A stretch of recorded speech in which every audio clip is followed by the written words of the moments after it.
मात्रा कम लगती है, अतः सभी स्वर अल्पप्राण होते हैं।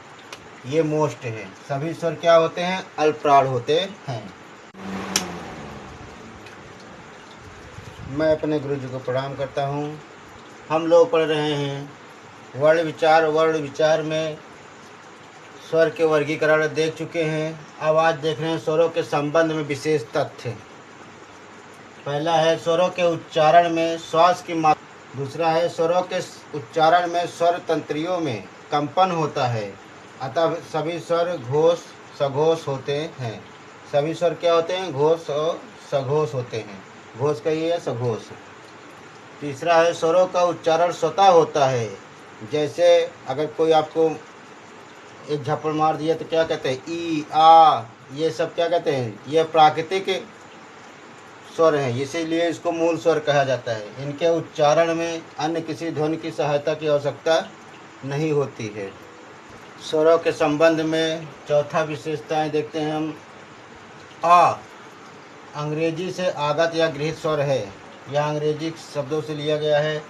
इस वर्ण का प्रयोग केवल अंग्रेजी शब्दों में होता है, जैसे कॉलेज, नॉलेज, ऑक्सीजन आदि। यह अ तथा ओ के बीच का ध्वनि है।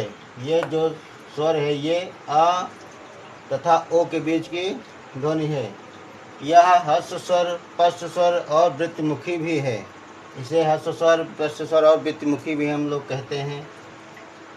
पांचवा देखते हैं। ऋषि का प्रयोग केवल तत्सम शब्दों में होता है, अतः इसे तत्सम स्वर भी कहते हैं। अगर परीक्षा में पूछा जाए तत्सम स्वर किसे कहते हैं तो ऋषि पर टिक लगा दीजिए, सही हो जाएगा।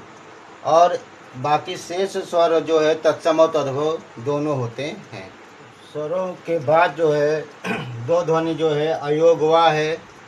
वे ध्वनियाँ जिनका किसी वर्ण से पूर्णतः योग नहीं होता है उन्हें अयोगवा ध्वनियाँ कहते हैं। अयोगवा ध्वनियाँ स्वरों के बाद आता है। देखते हैं अयोगवा ध्वनियाँ निम्नलिखित दो है।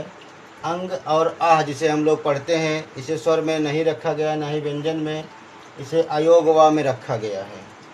अंग जो होता है अनुस्वार भी कहा जाता है उसे, और आह जो है विसर्ग के रूप में देखा जाता है। अब हम लोग कल से पढ़ेंगे व्यंजन। कल से व्यंजन पढ़ेंगे और उसको भी विस्तार से ही देखेंगे, एक एक वर्ड के एक एक चीज़ देखेंगे। धन्यवाद।